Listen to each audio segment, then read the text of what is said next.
الحمد لله نحمده ونستعينه ونستغفره ونؤمن به ونتوكل عليه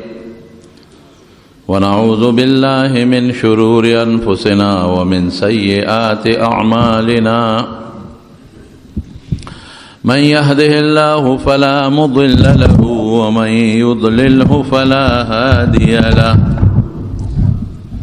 ونشهد أن لا إله إلا الله وحده لا شريك له ونشهد أن سيدنا وحبيبنا وشفيعنا وسندنا ورحمتنا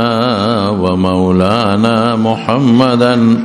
عبده ورسوله. أما بعد فقد قال رسول الله صلى الله عليه وسلم من سلك طريقا يطلب فيه علما سهل الله به طريقا إلى الجنة. ما تاسوتا دا سلورم جمعه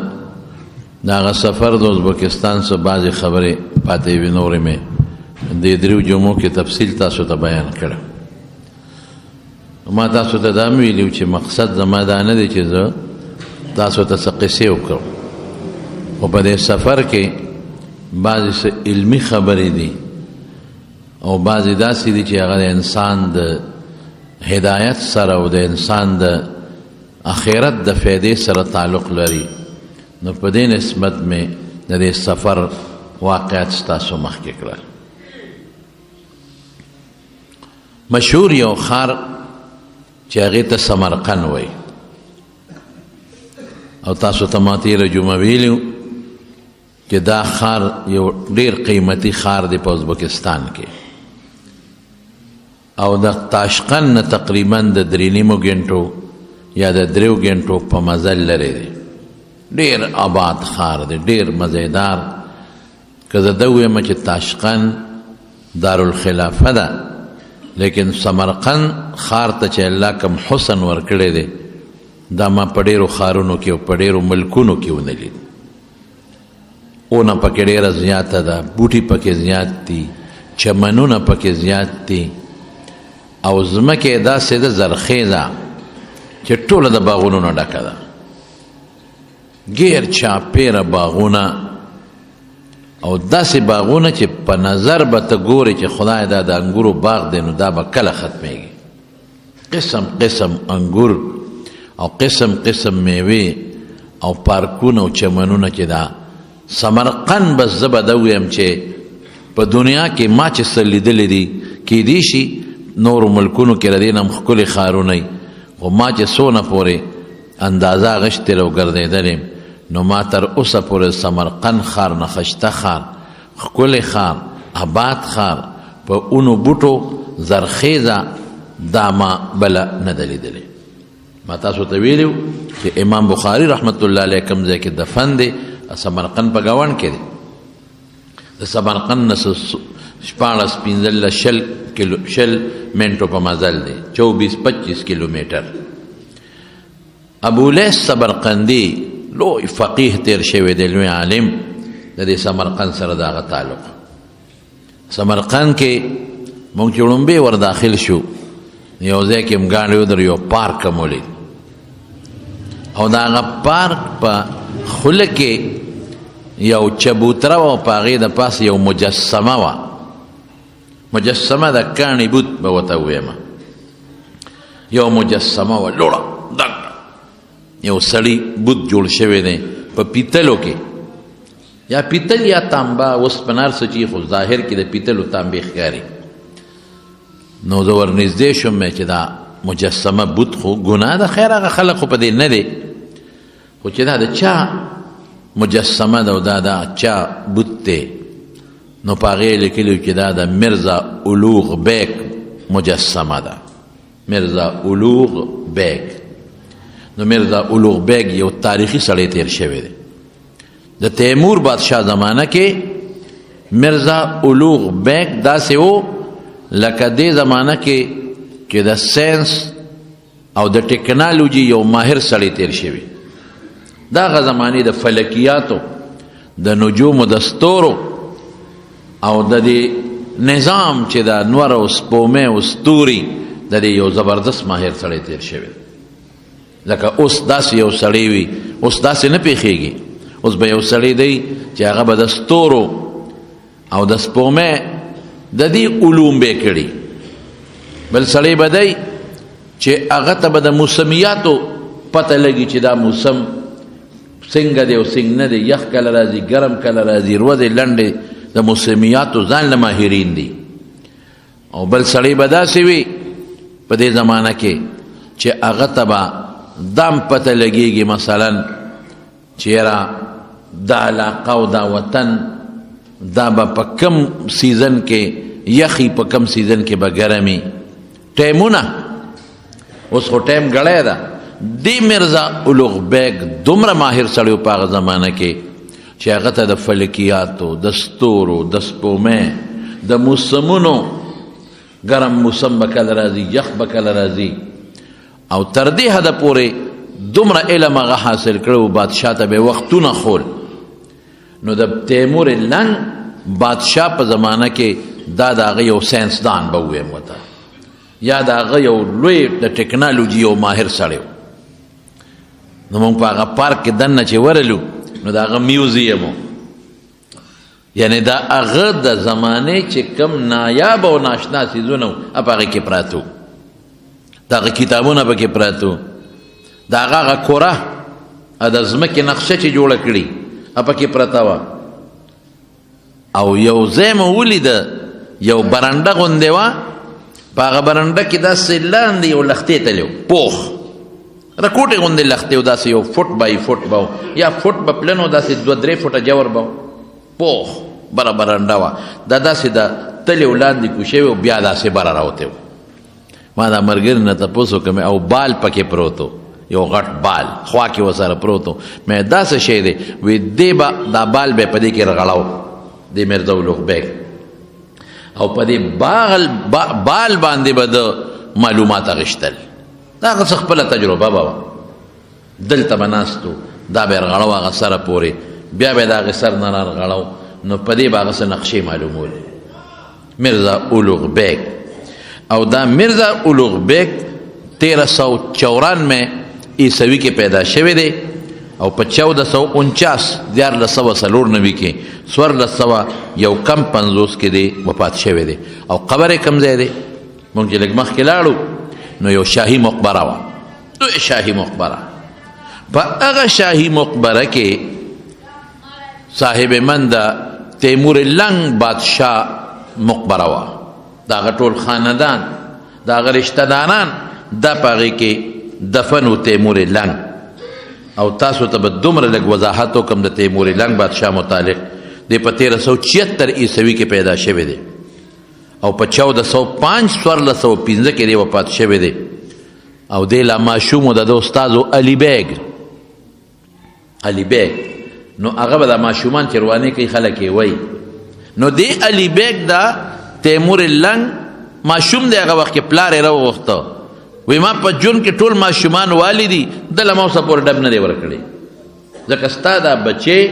چې څوک کوم سبق ورته وښیم او دی واپس راشي نو د هغه سبق یاد کړي دی روانې نه کوي دی بېادبي نه کوي دی سبق پوره یادوي د دې بچي خیال دی ساته پلار یې واقعي خیال وساته د 10 کالو په عمر کې د قرآن شریف یاد کړی 10 کالو په عمر کې په دې وخت په دې ګوړو او بیا ولا خدای بادشاهي ورکړه او ډېره اوږده د حالات دي ډېر اوږده خو زه به مختصر درته ووایم د 29 کاله د خپل زندګۍ ټول په اسلامي جنګونو کې تیر کړي دي 37 سال لګیا دي او چې کم علاقې کافرانو قبضه کړي دي او کم وطنونه عیسایانو قبضه کړي دي او کم وطنونه هندوانو قبضه کړي دي په هغې لګیا دي 240 ملکې فتح کړي دي په خپل ژوند کې 240 ملکه او کم علاقې پته کړي دي ډېر مختصر به درته ووایم کاشغر خوارزم خراسان هرات د افغانستان دا ټوله علاقه بیا راغلی دي ایران ته ایران یې فتح کړی دی آذربایجان یې فتح کړی دی بغداد عراق جاس کې پکې سړی ستړي کېږي چې دغه ځای نه راځي او دی په پیاده لښکر راغلی دی دا چې څومره قازقستان دی او کرغستان دی نن سبا او د هغې نه پس افغانستان دی او هرات او قندهار او ایران دی ټول قبضه کړل بیا ورپسې راغی بغداد ته عراق دی قبضه کړل او سیبمن بیا تللی دی د ملتان په لاره انډیا ته هندوستان یې فتح کړی دی میرټ او دهلی او بیا په دې هم صبر نه دی کړی نو شام ته هم تللی دی شام کې بیا حلب حمص دا علاقې د ټولې فتح کړی دی خو یو غلطي به ته کېده علاقه به فتح کړه کافران به ته وویستل څوک به مسلمانان شو څه به یې مړه کړل خو بیا به د هغې نه ورته بلې علاقې ته نو دا یو غلطي به ته کېده چې په هغه علاقه کې به خپل د انتظام یو سړی کلک چې هغه علاقه کنټرول وساتي دا به ته پاتې کېده ایران کې چې کله حمله وکړه په ایران دې سړي نو ایران نه فتح کېده د ایران نه مخکې د علاقې چې څومره دا نه فتح کېدې دا هغه زمانه کې دا عراق او ایران یو ملکو چا نه تپوس وکړي دا ولې نه فتح کېږي دا علاقه د دې نه وړې وړې علاقې ما فتح کړې او دا لږ ځای نه فتح کېږي هغې ورته ویل دلته یو پیغمبر دی حضرت دانیال علیه السلام یو لوی د الله رسول یو الله نبی دی نو ته دا علاقه نشي فتح کولی د بیا خپل عالمان واغشتل او هغه پیغمبر قبر له لاړل او د هغه یې ډېر احترام وکړ او د هغه د قبر سره د الله نه سوال وکړو چې الله زه خو دې له د علاقه نه فتح کوم چې زما دې پې نوم اوچت شي زما خو دا مقصد نه دی چې زما بادشاهي دې زیاته شي زما بهادري دې څوک ومني الله زه خو ستا د خاطره ستا د مسلمان ملک د زیاتولو د خاطره دا کار کومه نو بیا هغه علاقه فتح شوه نو چې فتح شوه نو په سمرقند کې ما ته چا وی دلته د دانیال علیه السلام قبر دی مشهور دی دا ما دانیال علیه السلام خو عراق کې دفن دی تاریخ لیکي دلته سین قبر دی راشه وګورو نو چې زه لاړم د قبر لنو داسې دومره اوږد به و لکه بلکل زموږ دا جومات چې څونه په اوږدو شپېته فوټه اوږد قبر اوږد قبر داسې لکه دې دیوال نه ونیسه هغه دیواله پورې بلکې دې نه ممکن ده چې یو 70 فوټ 60 فوټ ځکه ما چې خپله اندازه واغېسته هغې ته دننه څوک نه پرېږدي د بار نه خلک راځي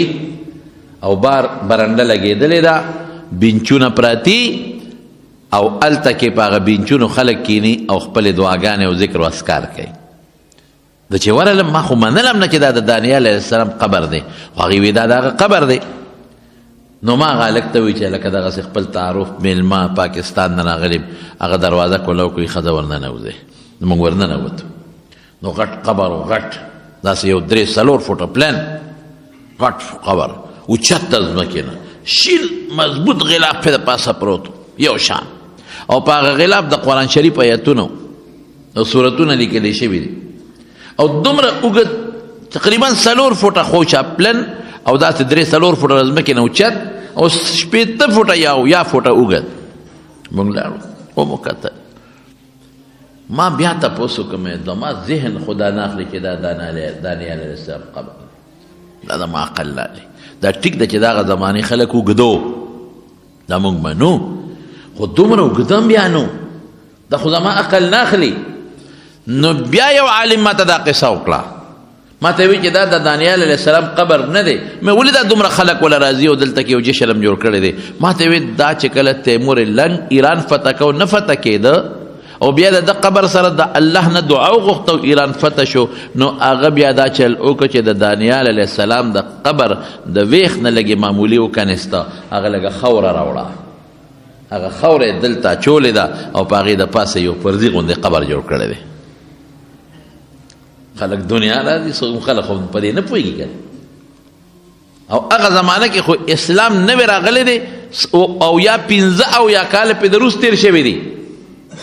نو نوی اسلام هلته راغلی دی نو خلک هم د اسلام نه ناخبر دی ټول راځي ورته او دعاګانې غواړي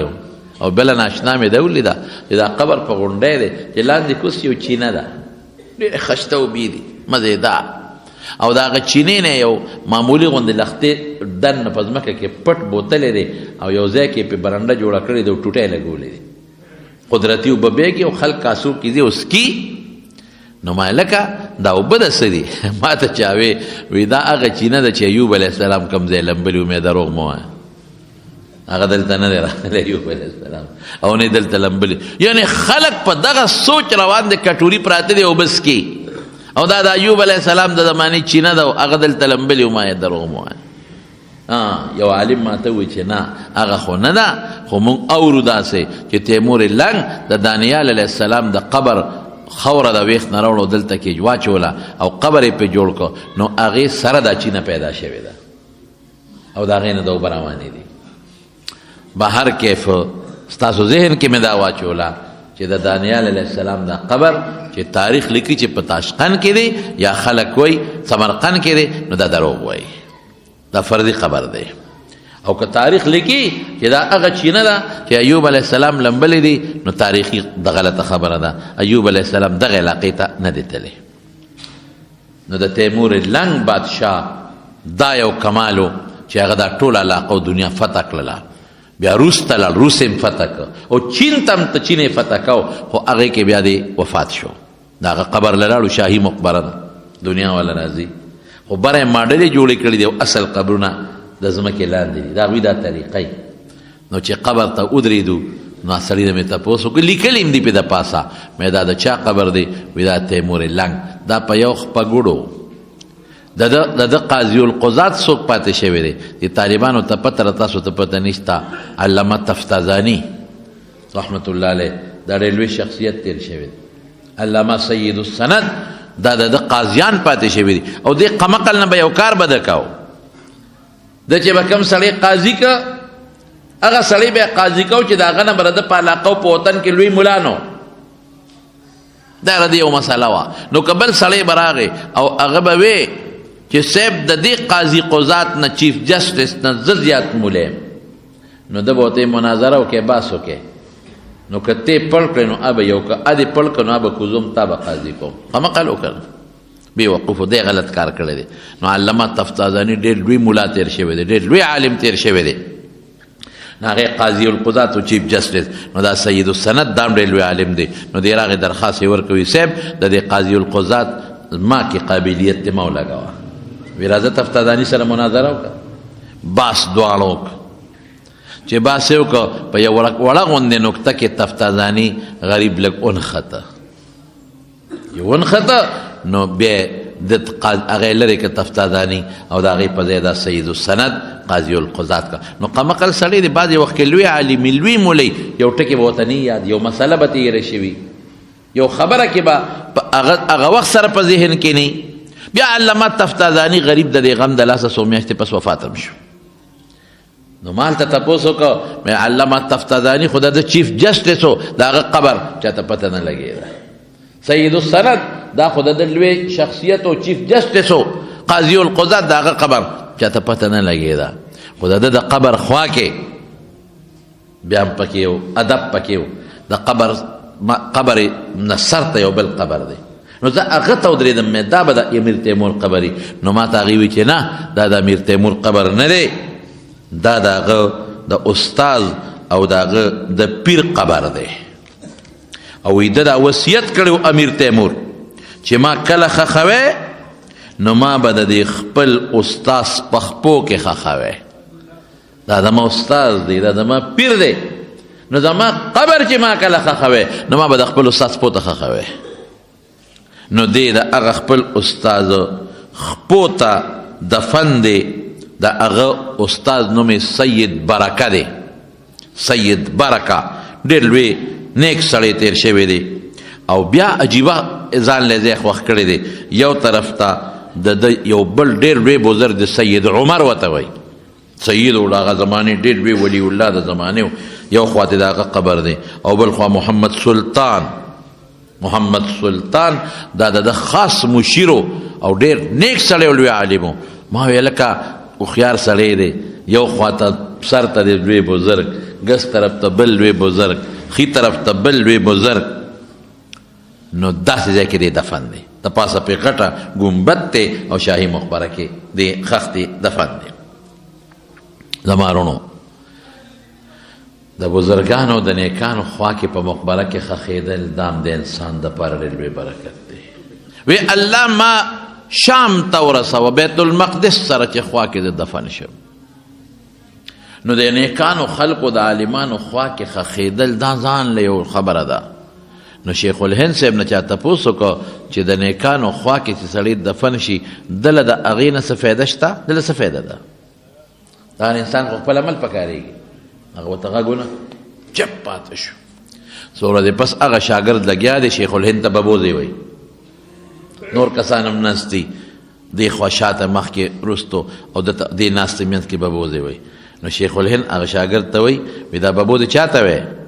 وی صاحب تا ته وه، بل چاته خو نه وی. نه نه صاحب صرف تا ته وه. وی دا هوی دې خوا اخوا په دې نورو لګي که نه لګي؟ وی او په دې نورو خو لګي. وی خو تا ته واقعي دا هوا دې اخوا په دې نورو باندې لګي.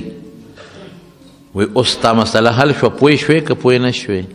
تا چې څو ورځې مخکې مانه کوم تپوس کړی و چې د نیکانو خلکو قبر سره خوا کې خښېدل دا څه فایده لري که نه لري؟ دقه یې فایده. وصیت یې وکړه. بلکې حضرت عبدالله ابن عمر ته وایي چې کله ولګېده په هغه خنجر باندې او کور ته یې یوړه او وینې ترې روانې دي او د شربت یې وله ورکه د اوسکو شربت جوس، نو چې خوله کې یې ورواړو نه ترې په خېټه ووتل. پوه شو چې اوس خو زه وفات کېږم، دا خو زما بیماري د اخرې ولاړم. نو عبدالله ابن عمر ته وایي بچې لکې مې یو ارمان دی، یو ارمان اسم نشته. یو ملګری ورته وایي عبدالله ابن عباس رضی الله تعالی عنه وایي عمره تا خو د رسول الله مبارک سره ډېر بهترین وخت تېر کړی دی، هغه سره جهادونه دې کړي دي او چې کله د دواړو جهانو سردار د دنیا نه ته خوشحاله ده نه تللی دی. عمره خوشحاله تللی هغه نه پس د حضرت ابوبکر صدیق رضی الله عنه سره ژوند تېر کړی دی، هغه سره دې ښه وخت تېر کړی دی. او چې کله هغه هم د دنیا نه ته حضرت ابوبکر صدیق نو تا نه خوشحاله تللی دی. او بیا د خپل رستو د عدل و انصاف حکومت وکړ. بې انصافي دې نه ده کړې، مسلمان له دې خیر ورکړه او ډېره لوی علاقه دې فتح کړه مسلمان له دې ورکړه. الله اکبر. څه ورته وایي؟ وی افسوس افسوس بېشک چې رسول الله مبارک سره ما ښکلی ژوند تېر کړ او ما نه خوشحاله تللی دی. افسوس چې ابوبکر صدیق سره مې خپل ژوند تېر کړ او ما نه خوشحاله تللی دی. خوله کې ویم چې که دا زما سر په سر شي نو ښه به د خدای نعمتونه هم په ما ډېر دي، ما خدای فضل هم ډېر کړی دی. نو که دا نه زما شي نه په ما شي سر په سر، خو چې مې خدای ونه نیسي. نو عبدالله ابن عمر ته بچي یو ارمان مې پړه پاتې دی، هغه ارمان مې دا دی چې د رسول الله مبارک سره خوا کې دفن شم. یو خوا حضور پاک دی، بل خوا حضرت ابوبکر مرګری مې دی. او ته بابا لاړ بشم د عایشې نه به تپوس وکړم صدیقې نه ځکه کوټه خو د هغې دی، بچې ورشه تپوس دې وکړه. عبدالله ابن عمر چې راغی عایشې صدیقې ته وایي ای بابا مې راولېږل، ما هم غریبې ژړل سترګې په اوښکو نه پاکولی. وی دا مې ارمان دی پړه چې زما دا قبر د حضرت ابوبکر صدیق او د رسول الله مبارک په خوا کې شي. عایشې ورته وی دا خو ما ځان له خوښ کړی، ما یو خوا به مې خاوند دی بل خوا به مې پلاري، کوټه زما ده. زه چې عمر یې غواړي قرباني ورکوم هغه له مې ورکړه. ما یو څه د نورو ملګرو سره چې کوم د مسلمانانو میندې دي بیبیانې دي امهات المؤمنین هغې سره مې په عام قبرستان کې دفن کړي. اوهو دا هغه عایشه صدیقه ده چې یو ځلې صفت کوي خپل خورایي صفت کوي. نو عایشه صدیقه څه وایي؟ هغه وایي ارمان لو کنت نسیم، که زه داسې وی چې یېره په تېره ویړو چا یادولم نه څه خبر جړل به. عمر صاحب له چې ابن عمر راغی، عبدالله ابن عمر زوی وی بچې څه دي در سره، څه پیغام دې راوړو؟ وی چې ستا د اړه ارمان کوم هغه خدای پوره که. وی ښه بچې دې وخت کې خو زه دغه یم جمدې یم و چې کله مړ شم زما کټ یو سې دوباره ته تپوس وکړې هسې نه دې وخت کې زما نه حیا کوي او پړی نی دوباره ته تپوس وکړې نو بیا دوباره چې تپوس وکړو مې بس که نوی ولقبه نو حضرت عمر صاحب ولې د رسول الله مبارک خوا کې ځان له ځای خوښ کړ عمر خو ځان له سړی ابوبکر ځان له سړی نو ما وی چې امیر تیمور کوم ځای ښخ دی د بزرګانو په دا میانځ کې ښخ دی دا مخیارتوب د یو بل قبر دی پکې په سمرقند کې په سمرقند کې د حضرت عباس رضی الله تعالی عنہ زوی دی قسم ابن عباس غټه مخبره کې دا دفن دی او قبر یې ښخ دی او دا قسم څوک و د رسول الله مبارک د تره زوی دی د حضرت عباس زوی دی او د مختصر ټکې به درته دونه ویم چې دا هغه صحابي دی چې رسول الله مبارک کله وفات شو او غسل یې ورکو نو منګي به ډک ډک د اوبو د راوړل صرف یو څو کسان د هغې په غسل کې شریک و یو پکې دا و حضرت قسم تاسو اندازه ولګوئ چې د سعودي عرب د مدینې نه ځه دونه مزل دی او بیا د هغې نه راځه عراق ته ایران ته هرات قندهار افغانستان کابل او بیا زه ورپسې د نیر نه پوري و د سیند نه ماوراء النهر او بلخ او بیا سمرقند او دې علاقو ته د دین د خدمت دپاره سفر یې کړی زه حیران په دې چې دا علاقه په دین څونه آباده وه امام ترمذي رحمت الله علیه دغلته دفن دی ازبکستان کې د سمرقند نه به تقریبا پنځه ګنټې مزلي وته ترمذ امام ترمذي پیژنې څوک د رسول الله مبارک دا حدیث هغه کتاب یې لیکلی چې هغې ته خلک نن سبا ترمذي شریف وایي جامع د امام ترمذي سنن د امام ترمذي او په ترمذ کې یو ښار دی بوغ ورته وایي بوغي ورته وایي بوغ هلته دی دفن دی په 209 کې دی پیدا شوی دی 209 او په 201 اتیا کې 279 کې دی وفات دی د امام بخاری شاگرد دی د امام مسلم شاگرد دی نن سبا د کتاب ترمذی شریف ته ډېر لوی اهمیت دی زمونږ په دیوبند کې دارالعلوم دیوبند کې چې شروع کوي هغوی د دورې شروع کوي د ترمذی شریف نه کوي شروع په ختمول په بخاری کوي او زمونږ په دارالعلوم حقانیه کوړه خټک کې هم دا یو رواج را روان دی چې هغوی شروع د بخاری شریف په کتاب نه کوي د ترمذی په کتاب کوي یاره ده چې کم خدمت کړی دی اوهو امام ترمذی د دې احادیثو مبارکو دپاره د مکې مدینې مصر شام کوفه بصره خراسان د دې ټولو سفر یې کړی حافظه والا خدای ناشنا ورکړی و نو دا حدیث به یادول داسې حافظه الله ورکړې وه چې یو عالمو د هغه یو 2 کاپۍ د سره پرتې وې د حدیثو چا نه حاصلې کړې وې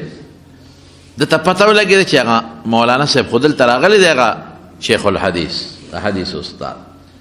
به ده ورمنډه کړئ چې ودرېږه چې ورسره ملاقات وکړم دا خو ما د هغه ما سره پرتې دي خو د بل چا په واسطه بالذات به اورم دې ته زموږ طالبان سند عالیه وي سند به مې عالي شي اوچت بشي د زر هغه خپل دغه کولو کو چې کاپۍ راوستې نو دې غریب تېروتی و د دې استاذ کاپۍ نه وې د بل استاذ کاپۍ په تېر کې راغېستې دي اوس که ورته وایم چې دا خو زه تېروتی یم د بل استاذ کاپۍ دي نو دې خفه نه شي او نه د سره دونه وخت شته وی کاپۍ دې راوستې وی یو صاحب راومې وستې وی غوږ ورته کېده استاد خو یې دا خیال چې دا دماغه دي د دا کاپۍ داسې ځان ته ونیولې اوس هغه لګیا دی حدیث وایي دې د قصده ګوته ګرځئ حدیث وایي وایي وایي وایي وایي وایي وایي وایي ناګهان د استاد پې نظر شو وی داسې دی ما سره ټوکې کې په ما د حدیث د دنیا ووې نو ته خو په دې کاپۍ لګیا سې ګوته ګرځئ دا څه کې وی صاحب غلطي شوې ده څنګه غلطي وی ما په تیر کې پردی کاپی راغشتي وی زه دې ستړی کړم په ما د بلا ګنټې د رسول الله مبارک احادیث اوې نه دې ولیکل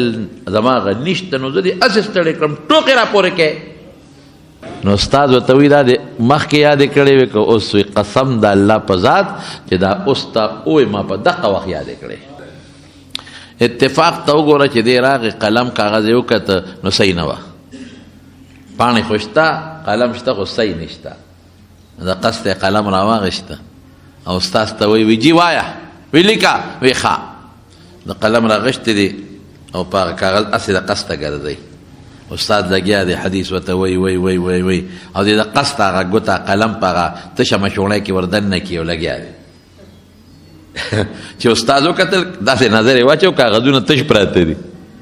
ام ورته غصه شو یا ما تستحیي مني ما له تعالی حیا نه راځي زما د سپینې ګیرې ته ګوره نیکبخته په سپین کاغذ ګوتې ګرځې زما د ګنټې وخت ضایع که او تا اصل یې زه ستړی کړم وی صاحب قلم دوات نور صحیح نه وه نو بس ما څه کړی وې نو مې په ځای ستړی کولم ولې وی صاحب یاد مې کړله وی څنګه دې یاد کړل وایه نو چې هغه استاد ورته څومره حدیث ویلي نو فر یې ورته تیر کړل د دې نه یو ناشنا درته ووایم زموږ کتابونه دی یو بله واقع لیکلې ده تاسو وایئ چې خدای دا لاسنګ سړی و په سترګو ړوند شوی و اخر وخت کې حج لته نابینا دی بلکل په سترګو ړوند بشیر جان غوندې دی خو پیدایشي ړوند دی هغه نابینا دی هغه په سترګو اخره کې ړوند شو حج له روان دی په اوښ سور دی قافله روانه ده چې یو ځای ته قافله ورسېدله نو دی امام ترمذي سر ټیټ که داسې په اوښ سور سر یې ښکته که چې ښکته یې که اوښ خو روان دی چې لږ ساعت تېر شو نو سر یې راوچت که شاګردان ورسره وی صاحب دا سر دی ولې ښکته که او بیا دې اوچت که څه چلو بیمار یې څه چلو وی نه دلته ونه نه وه څه ونه او که دلته ونه وه که نه ما ځکه سر ښکته کوي ونه کوم ده بس قافلې ته وی ودرېږې زما حافظه کې فرق راغلی دی دا خو که زما حافظه خراب وي خو د رسول الله مبارک احادیث ویمه دا خو ما نه هغې کې ډېره غلطي کېږي نو قافله کې ټول شاګردانو لوی عالمو دوستان دي قافله ودرېده وی ولې صاحب وی زه چې کله په سترګو روغ ومه او حج له به په دې لاره تلم نو دلته یو اونه وه د هغې یو خرام په دې لار راښکته شوی و غټ خرام نو چې څوک به پیاده تلل د هغه سر به ورسره نه لګېده او چې څوک به په سورلی و په اوښ یا په اس د هغه سر به لګېده نو موږ به دلته سر ټیټ که چې هغه خرام سره هم سر ونه لګېږي دلته ونه وه او تاسو خو وایئ چې اونه نشته دی نو لکه چې زما حافظه کې فرق راغلی ودرېږئ معلومات اخلو نو خوا کې ورسره کلي و د هغې بوډاګانې راوستل ورته یې وی دلته چې ته اونه وه او کم ځای وه که نه زموږ د استاد خو داسې وی وی او وه وی کم ځای وه نو چې کم ځای امام ترمذي سر ښکته کړی و هغې راله ګوته یې کېښودوی دقه ځای ونه و د هغې خرام ښکته و په دې لار باندې چې څوک به په لاره تلل نو سر به جنګېده په اوښ بیا په اس چې سواره به نو سر به یې ټیټه و اوس زړه شوې ده هغه اونه نو پرېوتې ده زړه شوه زول سیدې وغورځوله نو ته خپله سوچ وکړه چې یو سړی روغي چې دا د مخامخ دلته کې دا پلان کې شی دی د یو پورې لاسه مو جنګوي کټ دی او بیا ته یې کټ لرې که ورته یې په دې لاره لاړ شو د کټ هغه ځای معلوم که دا خو واقعي چې لوی تپتازاني دی دا خو واقعي چې پوره د قیانوس ته زمانې دی والله که دې هم معلوم کړی شي بچې جاره معلومولی شي نشي معلومولی دا الله دغه زمانه کې خلقو له مضبوط حافظې د دې قرآن او د پیغمبر د حدیثو له برکته ورکړي دي د دې قرآن د خاطره د رسول الله مبارک د حدیثو د خاطره د حافظې خدای پاک دې خلقو له ورکړي یو سړی و د هغه نوم قتاده تابعي دی په سترګو ړوند دی او سینګ ړوند دی مادر ذات پیدایشي نابینا لکه څنګه چې زموږ بشیر جان دی الله یې دله د دې په عوض کې جنتونه ورکړي بشیر جان په موږ ډېر ګران دی معذوره دی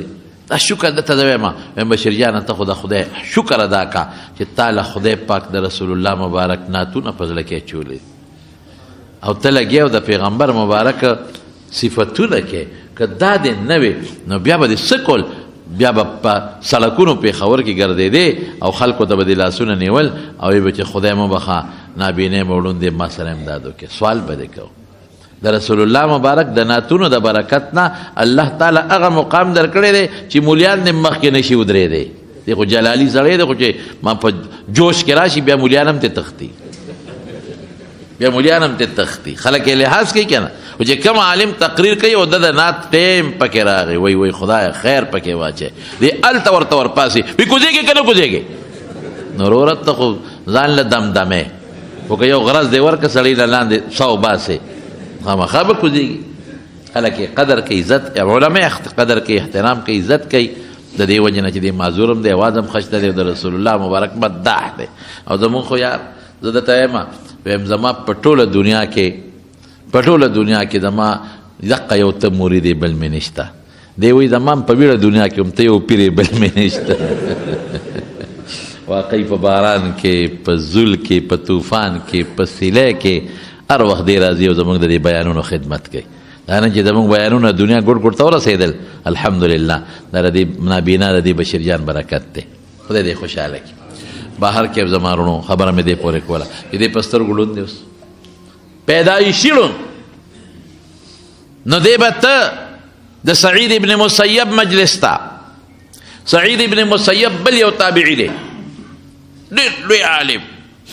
نو دې به ته نو د هغه نه به یې تپوسونه کول د حدیثو. هغه به ورته حدیث ووایي. یو ورځ ناستو ما ته حدیث ورته ووایي، په سبا بیا لاړ، په بل ورځ بیا لاړ، ابه لږ یو حدیث پې وي، بل ورته یو سوره تېرې شوې، هغه ورته وایي یا اعمه حفظت شیئا ام لا؟ څه دې یاد هم کړله او که زه دې هسې ستړی کړم؟ سوره دې سار راځي او زما نه حدیث اوري نو ته خو ړوند دې څه دې یاد هم کړل که هسې دې زه ستړی کړم؟ وی صاحب یاد کړي مې دي. وی وایه ما څه ووایې نن؟ نننی سبق لږ ګردان که وی نننی ویم که د لومبۍ ورځې ووایم؟ وی ښه ده د لومبۍ ووایه.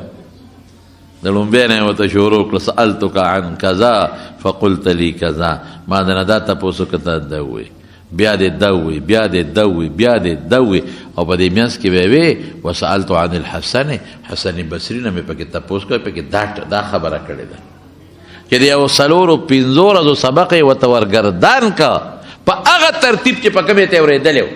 نو سعید ابن مسیب ورته وایي مسیب وی ارتحل یا اعما فقد نظفتنی، ړونده ځه اوس په مخه دې ښه مونږ خو دې نچوڼ کړو.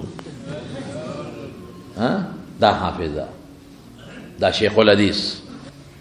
بس زمانه تېره شوه، کلونه تېر شو کلونه. نو په مینا کې دی اوس ناست دی، یو سوالګر وی خیر راوړی خدای مو بخښه، دا د خوا کې روانو د کلک د مټه ونیوه، وی هغه د لرګي جام والا خو به نه وی یم مغه مه وی.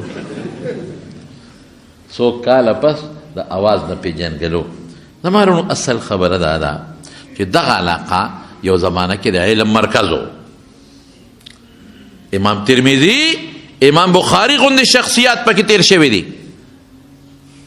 ترمذ زه خو لا نه شم د هغه قبر ته، ځکه چې ما تپوس وکړو نو قبر ته ما ته وایي د تاشقند نه کم از کم 8 ګنټې مزل دی. یاره مې ځمه هر څنګه چې ریل ګاډی هلته کې ریل ګاډي ډېر تیز دي، بلکې هلته یو بل نظام دی، په تاشقند کې میټرو چلیږي، انډرګراونډ ځمکه کې لاندې،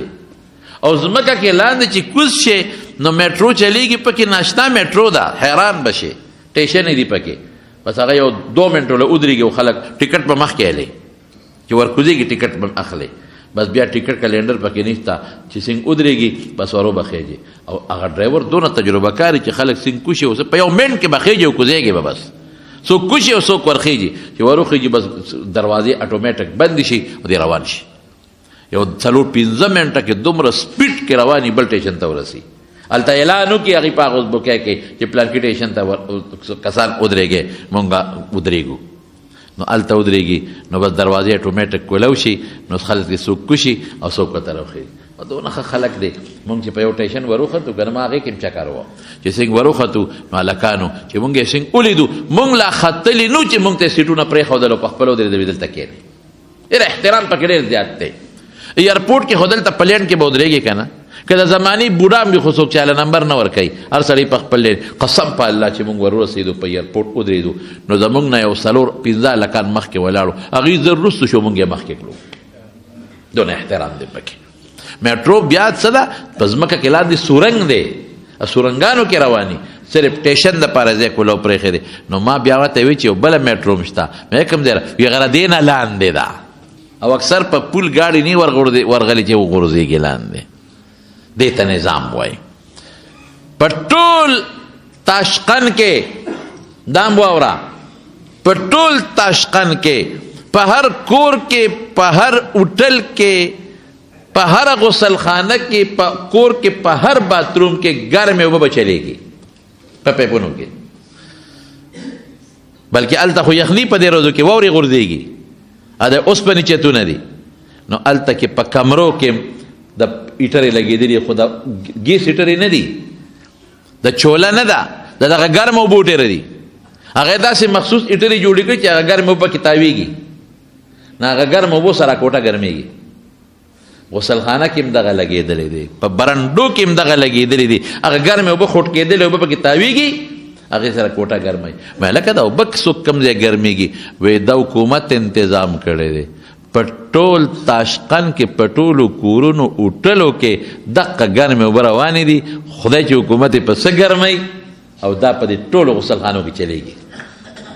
دی ناشنا دی دا او د سکو اوبو یاره پکې نشته هغه خلک د بوتل اوبه څکي پته نه لګي یا به پکې وي یا به نه خو د بوتل اوبه عام خلک په هغې کې څکي نو صیبه حدیثو ځای دغه و د فقه ځای دغه و لوی لوی فقهای کرام دغلته پاتې شوي دي او ورسره د تصوف ما د تماغ کې ذکر کړی و د تصوف مقام دقه هندستان ته که تصوف راغلی دی او خصوصا نقشبندیه سلسله راغلی ده نو دا د دغه علاقې نه راغلی ده ما تاسو ته قصه کړې ده په لومبۍ جمعه کې مې درته که په دویمه جمعه کې مې ته ذکر کړی چې دا دغه ځای نه نقشبندیه سلسله راغلی ده او په هندوستان کې بیا خواجه باقی بالله صاحب شیخ احمد سرهندی مجدد الفسانی خواجه محمد محسوم خواجه سیف الدین مرزا مظهر جان جانان او شیخ غلام علی رحمهم الله دا د هغې علاقې د سلسلې مریدان احادیث د هغې علاقې نه فقه د هغې علاقې نه تصوف د هغې علاقې نه لیکن افسوس چې نن په هغه علاقه کې سر نه بغیر د نوم د ایمان او د اسلام نه بل هېڅ شی پکې نشته هلکان ټول په کوټ کې ګرځي پتلون کې ګرځي ملا په کوټ او په پتلون کې ګرځي نه د مقتدي ګیره شته او نه د ملا ګیره شته هېڅ هم نشته شراب کلا مکمل صرف قانونن پابندی ده چې یاره د 1800 د 1400 کالونو پس کم هلک به شراب نسکي خو هغه پابندي برای نام ده او د 11 بجو نه پس مې واورېدل چې کلبونه هم کولوي بیا خلک ځي په کلبونو کې سندرې ګانې هم اوري شرابونه هم پکې څکي او چې څه یې خوښه یې هغه هم پکې کوي تپوس به وکړي چې ته مسلمان یې او الحمدلله مسلمان یم کلمه نه راځي مونځ څه ته وایي پیژنم نه روژه پته نشته روژه څه ته وایي قرآن شریف قرآن شریف څه شی دی پته نشته څنګه ځان ته مسلمان وي یاره زما نیا وه یا مې نیکو او د انقلاب نه مخکې هغه وایي چې زما پلار مسلمان و بس دا د وروسته انقلاب نه مخکې هېڅ هم نشته هېڅ خالی ده بلکل دین پکې نشته پرده پکې نشته دومره ده چې دا حیا پکې شته د خلکو مخکې لږه حیا کوي صفایي پکې ډېره زیاته ده زبردسته صفایي ده پکې او قدر پکې د مشر شته پیسې سپکه ده د پاکستان 1 روپۍ د هغې 80 روپۍ تقریبا غربت هم پکې دی لیکن د مارونو بنیاد د خبرې ده چې هغه وطن چې د علم او د دین مرکز و هېڅ هم پکې نشته دا نن دا شی زمونږ په ټولو اسلامي ملکونو کې دا شی روان دی خفه کېږه ما نن اغیار لګیا دي په دې ټولو اسلامي ملکونو کې د هغې کوشش دا دی چې همدغه چل به سره وکړو صرف په نوم به زه ځانته مسلمان بیم بس نه به مونځ پیژنم نه به روژه پیژنم نه به زکات پیژنم نه به حج پیژنم او چې کم ځای کې زما د دین مرکز دی چې مدرسه ده هغې ته به په سپک نظر ګورو او چې څوک ما ته دین ښیي چې هغه ملا دی او عالم دی هغه کې به نقطې راوباسم مړه دا ملا خو هغسې دا مدرسه خو داسې دا ټیک ته بلکل په 100,000 کې به یو مدرسه ټیک ته چې او په معیار د دین نه برابر په 150 کې یو ملا به وي داسې چې هغه به په معیار د علم او د دین نه برابر ته خو شته کوم ځای نشته په 150 ولکانو کې به یو داسې وي چې هغه به تبلیغ لمزي خو د تبلیغ په اصولو به نه برابر په 110 پیرانو بزرګانو کې به یو داسې وي چې هغه به ځان ته پیر اوزبرګ هم وایي خو د پیرۍ او د تصوف په معیار به نه برابر د رسول الله مبارک مقصد څه دی هغه د راتلو مقصد لږ معلوم که که نه انما بعثت معلما د دې له لېږلی شم چې خلکو ته دین وښیم تا دې په خدای قسم یې رښتیا ووایه تا ته دا ښکلې عقیده او دا عمل دا څوک درته ښیي ملا درته نه ښیي دا د هغه مشن ملا په لاس کې نه دی اخیستی پیغمبر مبارک چې وایي د جنت لاره څه وایي من سلک طریقا یطلب فیه علما څوک چې په هغه لار چې په هغې کې د علم طلب کوي طالب العلم ته وایي طالب العلم ته سهل الله به یا بل ځای کې سهل الله له طریقا الی الجنه الله به دې طالب ته د جنت لاره کوله وکړي او پیغمبر مبارک وایي زه خو نه وایم چې دې طالب العلم ته ملا خو لا پرېږده وه چې کوم لا علم نه دی کړی طالب دی رسول الله مبارک قسم په الله چې رسول الله مبارک وایي قسم مې درته وخوړ چې په اونو کې په دریاب کې کمان او په سوړو کې میږي ورته دعاګانې کوي او رسول الله مبارک فرمایي قسم په ذات ته خدای چې دا د پیغمبر مبارک وینا ده زمونږ په روایاتو په سندونو په اعتبار د قسم خورم چې رسول الله مبارک فرمایي چې طالب العلم ته فرشتې وزرې خورئ صاحب د مرقات یو واقع لیکلې ده یو عالم به خلکو د درس کو په خپو شلو د طالب دا مقام دی د استاذ به څه مقام د عالم به څه مقام ولې رونو ځکه د پیغمبر مقصد دقه دی چې قرآن خلکو ته ورسي او د قرآن تشریحات د حدیثو په شکل کې د سنتو په شکل کې خلکو ته ورسیږي او د قرآن مسائل نن د فقه په شکل کې خلکو ته ورسیږي هغه خدمت نن په مدرسو کې کېږي هغه خدمت نن علما کوي هغه خدمت نن د دین طالبان کوي لیکن مونږ هغه سپک کړي دي ولې یو کس به چې ته غلطي کړي هغه ته ګوته نیسو ټول په هغې بدنامو یو مدرسه کې به چې ته غلطي هغې ته ګوته نیسو ټوله په هغې بدنامو یو طالب دو طالبان به چې ته غلطي کړي هغې ته ګوته نیسو ټول پې بدنامو دا دانش او هوښیارتوب نه دی جي دا قمقلتوب دی دا هوښیارتوب نه دی ورشه دین نه خلکو لوبې ټوکې جوړې کړې نن بیا په یو سړي په فیسبوک وګوره نن یو سړي بیا د پیغمبرۍ دعوه کړې ده زه وی پیغمبر یم وی قرآن کې زما پیشنګویی راغلی دی او بیا د پیغمبرانو نوم دونه په سپک اخلي چې د حد نه وتی هغه وی څوک وایي چې رسول الله هم نه وایي صلی الله علیه وسلم هم نه وایي وی څوک وایي چې د محمد نه پس بل پیغمبر نه راځي اردو کې لګیے یہ کون کہتا ہے کہ محمد کے بعد کوئی نبی نہیں آئے گا رسول نہیں آئے گا یہ جھوٹ ہے وہی دا دروغ دی وہی او داق وی محمد خور دی خلق پیغمبر دا سره نه دی حیاتن بالله صلی الله علیه وسلم او چې څوک ما نه مني دا الفاظ دي چې څوک ما نه مني ګوره د پیغمبر نوم سره علیه السلام هم نه وی وی د موسی د قوم په شان تباه بشي د هود د قوم په شان تباه بشي د لوط د قوم په شان تباه بشي وره یعنی نن زمونږ دنیا مسلمان کم ځای ته پاتې شو کم ځای ته مسلمان پاتې شو په مسلمان میچنې بل ځای ګرځي ورشه وګورئ تاسو ځای په ځای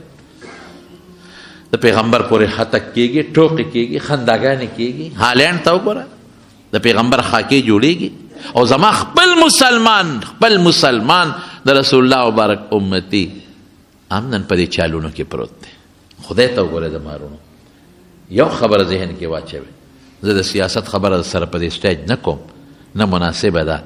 زه دا درته وایم چې خدای مخکې کې رسول مخکې او لیډر رستو نو هغې کې بیا لیډر به خپل کار کوي پلار به دې خپل کار کوي او تره به دې خپل کار کوي او قوم به دې خپل کار کوي پارټي به دې خپل کار کوي ابه مخکې یو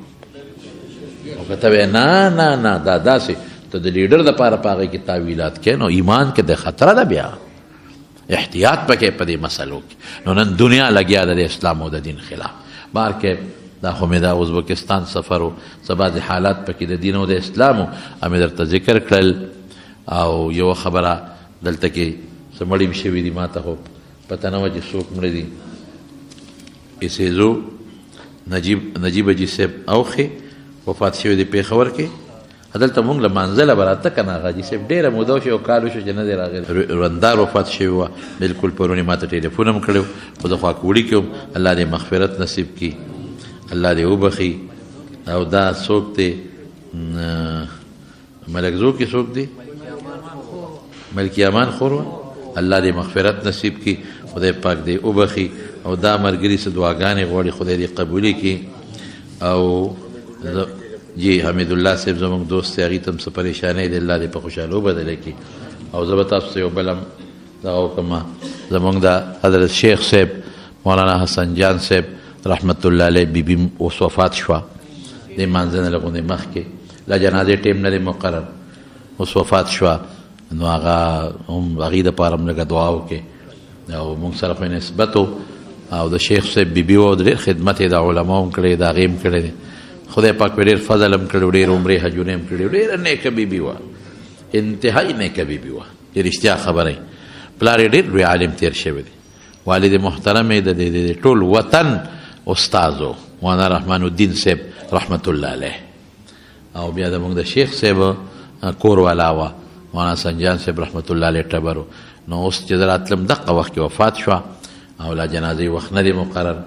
نو دعا ورته وکړئ چې الله د هغې مغفرت نصیب کړي. اللهم اغفر لها وارحمها ونقها من الذنوب كما ينقى الثوب الأبيض من الدنس. اللهم اغسل خطاياها بالماء والثلج والبرد. اللهم باعد بينها وبين خطاياها كما بعدت بين المشرق والمغرب. چې څومره وارثان پاتې دي الله دې ټولو له صبر ورکړي ټولو بچو له دې الله صبر ورکړي. او د څومره مردگان وفات دي زموږ په دې شیرپاو کې نن زموږ د هغه میا صاحب څه نوم یې دی ما نوم هېر شو ټبر هم وفات شوی و هغې ته هم دعا کوي چې خدای پاک یې مغفرت نصیب کړي. الله چې څوک څومره مړه دي خدای دې وبخي څومره چې مړه دي الله دې وبخي. او چې څومره بیماران دي الله دې روغ صحتونه ورکړي. راغلي مسلمانان لرې لرې ځای نه راځي زموږ د پېښور یو ځای بل ځای ډېر دوستان راغلي دي الله په یو یو قدم مولا اجرونه ورکړي برکتونه ورکړي او خوشحالۍ ورکړي د پریشانو نه وساتي روزګارونو کې برکات واچي چاته څه ټینشن پریشانی د هغه په خوشحالو بدله کړي. خدای ته زموږ له دنیا او آخر کې راضي شي. وصلی الله تعالی خیر خلقه محمد و آله وصحبه. تاسو به خفه نه شئ نن چې زمونځ وکړم نو زه به یو پوټې د نوزم ښه نو میلمانه به ډېري ټولو سره په جمع زما سلام دی مونځ وکړم زه به دن لږ فوري وځم ښه تاسو چې خفه نه شئ.